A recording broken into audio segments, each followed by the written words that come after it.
Hello दोस्तों, इस video के माध्यम से आज कुछ इंपॉर्टेंट कंपनियों के बारे में डिस्कशन करने वाले हैं जो अभी के टाइम डिविडेंड वगैरह भी प्रोवाइड कर रही है।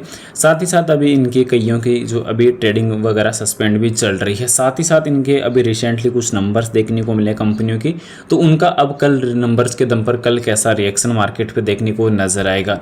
सबसे पहले अगर बात कर ले रिलायंस पावर को लेकर, तो रिलायंस पावर में अभी हाल ही की जो प्रोजेक्ट वगैरह कंपनी को मिले, ऑर्डर्स वैल्यू जो है काफ़ी अच्छी बढ़ रही है। तो इस वजह से कंपनी की जो मार्केट में अभी जो तेज़ी है वो काफ़ी ज़्यादा बढ़ती हुई देखने को मिली है और लास्ट सेशन पर 11.24% की उछाल देखने को मिली और इंट्राडे में हाईएस्ट उछाल लगभग 17% तक हमें देखने को नजर आई थी, जो काफ़ी हायरली जो यहाँ पे जो है इसमें डिमांड देखने को मिली है लगातार निवेशकों को। क्योंकि अब जब से इसमें डिमांड ज़्यादा देखने को मिली है बायर्स की, तब से यहाँ पे इंटरेस्ट जो है यहाँ पे कह सकते हैं कि लगातार इसमें अब कंटिन्यूसली जो जंप है वो भी बढ़ता हुआ देखने को मिला है और कंपनी लगातार अपने कर्ज को तेज़ी से कम करने में सक्षम हो पाई है। तब जाकर यहाँ पे कंपनी में लोगों का जो ट्रस्ट है वो कंटिन्यूसली कायम हुआ है। क्योंकि इसमें अगर हम बैलेंस शीट अगर देखेंगे तो कंपनी का रिजर्व तेज़ी से बढ़ रहा है, जो एक अच्छा ग्रीन साइन रहेगा।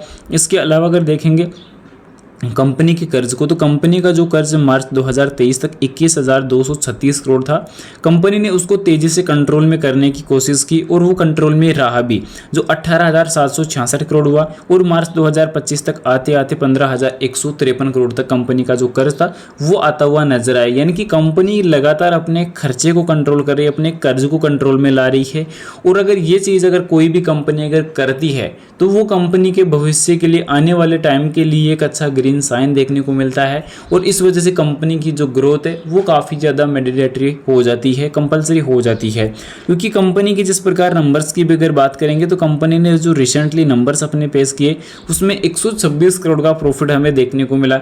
और कंपनी ने जब जो कर्जे में चल रही कंपनियां, जो सब्सिडरी कंपनी थी जो कर्जे में चल रही थी, उनको कंपनी ने सबसे पहले दूर किया, उनको सेल करने का काम किया। जो कंपनी का कर्ज बढ़ रहा था साथ के साथ वो कवर हुआ और कंपनी ने जो उनसे अमाउंट आया था उसको कर्ज को कम करने में उसको यूज किया। इसके अलावा अगली कंपनी को लेकर अगर बात कर ले तो सालासा टेक्नो इंजीनियरिंग लिमिटेड, इस कंपनी में भी काफी बड़ा लगातार निवेशकों के साथ लंबे टाइम से अगर देखा जाए तो स्ट्रगल चला है। इसमें देखने को ये मिला कि जो पिछले कुछ सालों की अगर बात की जाए, पिछले 1-1.5 साल की अगर बात की जाए तो ये स्टॉक 34 रुपये तक हाईएस्ट लग चुका है। उसके बावजूद लगातार 52 सप्ताह के लॉस पर भी ये ट्रेड करता हुआ नजर आया, कारोबार करता हुआ नजर आया और अभी भी अगर देखा जाए तो नियर बाई 52 सप्ताह के लॉस पे ही हमें वर्क करता हुआ नजर आने वाला है, जो अभी 9 रुपये आप यहाँ पे चेकआउट कर ही सकते हैं। पर लास्ट सेशन पर एक्सपेक्टेशन ये देखने को मिल रही थी कि कंपनी के नंबर्स काफ़ी अच्छे आएंगे, तो इस वजह से कंपनी में एक अच्छा जो डेटाबेस है वो क्रिएट होता हुआ पॉजिटिव नजर आ सकता है। पर हुआ कुछ उल्टा, क्योंकि अब आपको कल इस चीज़ के लिए भुगतना पड़ेगा। क्योंकि मेन चीज़ ये देखने को मिली कि कंपनी के नंबर्स आए हैं कमज़ोर, जो आप यहाँ पे चेकआउट कर ही सकते हैं। क्योंकि अभी रिसेंटली अगर कंपनी का रेवेन्यू अगर देखा जाए, सेल्स अगर देखा जाए काफ़ी अच्छी बढ़ी है, ऐसा नहीं, नो डाउट दोस्तों कंपनी ने सेल अच्छी करने की कोशिश की है। उसके अलावा कंपनी के खर्चे कंट्रोल में बिल्कुल भी नज़र नहीं आए। और उसके बाद अगर जो देखने को चीज़ें नज़र आई कि कंपनी का हो चुका है यहाँ पे 5.23 करोड़ का लॉस। अब इसमें दो चीज़ें कॉमन देखने को मिली, जो मैंने आप लोग को जब कंपनी ने डेट वगैरह जारी की थी, SSP अपने रिलीज़ की थी, तभी मैंने आप लोग को बता दिया था कि फिलहाल कंपनी की जो प्रमोटर्स है वो तेज़ी से भाग रहे हैं। क्योंकि लंबे वक्त से अगर देखेंगे तो 63% की होल्डिंग हमें जो मिला करती थी वो आज घटकर 51% पर आ चुकी है। तो इसमें एक बड़ा गेम चल रहा है, तो अलर्ट रहने की आवश्यकता हमें नजर आ रही है और वही चीज़ देखने को मिली। उसके बाद FI वाले भी तेजी से अपनी होल्डिंग कम कर रहे हैं और DI वालों ने तो कंपनी से हाथ जोड़ के ही जो विनती है वो कर ली कि हमें आपकी होल्डिंग नहीं चाहिए। कह सकते हैं कि जो DI वाले थे वो तो बिल्कुल जीरो हो चुके हैं। अब यहाँ पे बढ़ कौन रहा है? पब्लिक। क्योंकि पब्लिक जब एक टाइम में लगभग 25% हुआ करती थी, वो आज बढ़कर 44% हो चुकी है। तो इसका मतलब यही देखने को मिला सीधा सीधा कि रिटेल इन्वेस्टर को, जो पब्लिक इन्वेस्टर को जो है इसमें ज़्यादातर जो है उलझाया जा रहा है।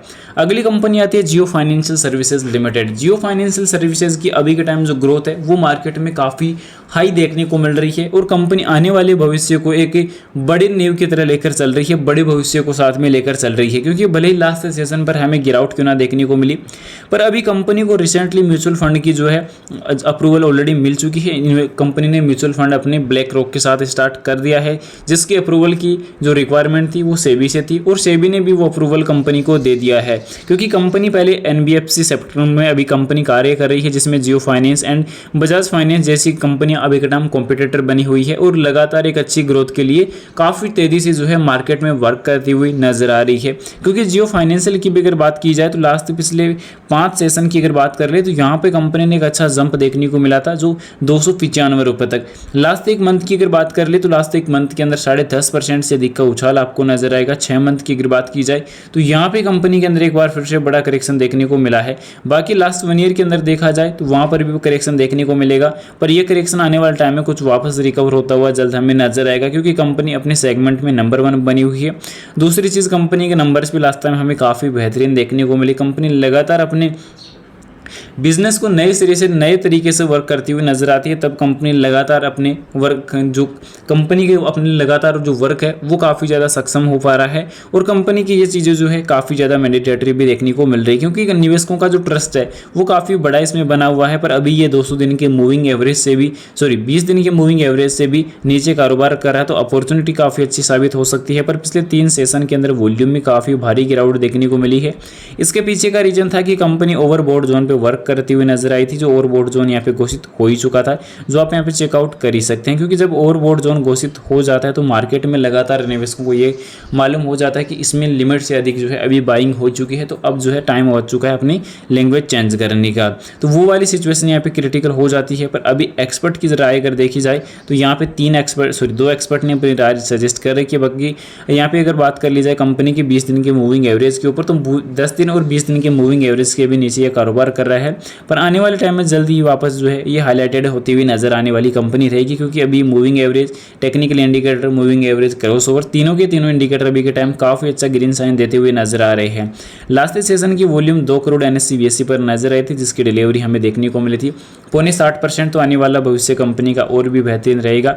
इसके अलावा अगर बात कर ले Bajaj holdings and investment limited की, तो इस कंपनी ने अभी रिसेंटली डिविडेंड अनाउंसमेंट किया है अपने निवेशकों के लिए, जिसकी रिकॉर्ड तिथि रहने वाली है 27 जून। 28 रुपये का कंपनी ने फाइनल डिविडेंड दिया है। लास्ट टाइम कंपनी ने इंटरम डिविडेंड अनाउंसमेंट किया था जो 65 रुपये का था। तो अभी कंपनी ने फाइनल डिविडेंड अनाउंसमेंट किया अपने निवेशकों के लिए, जो रहेगा 28 रुपये का। 27 जून 2025 इसकी रिकॉर्ड तिथि रहने वाली है। अगली कंपनी की अगर बात कर ले ब्रैडकॉम ग्रुप की अभी के टाइम ट्रेडिंग सस्पेंड चल रही है, पर रिसेंटली कंपनी ने अपने Q4 के नंबर्स को डिस्क्लोज किया है, जिसमें देखने को ये मिला कि कंपनी को 121 करोड़ का प्रॉफिट हो चुका है, क्योंकि कंपनी के नंबर्स काफ़ी बेहतरीन देखने को मिले। कंपनी के बयान के अनुसार 31 मार्च 2024 को समाप्त तिमाही के कंपनी ने 37.68 करोड़ रुपए का जो राजस्व है वो यहाँ पे लाभ के तौर पर दर्ज किया है, जिसमें से अब कंटिन्यूसली कंपनी के पहले की जो समान तिमाही थी उसमें 3 गुना प्रॉफिट बढ़कर 121 करोड़ रुपए के आसपास ऑलरेडी हो चुका है, राजस्व ऑलरेडी बढ़ चुका है, जिससे आने वाले टाइम में कंपनी की जो ग्रोथ है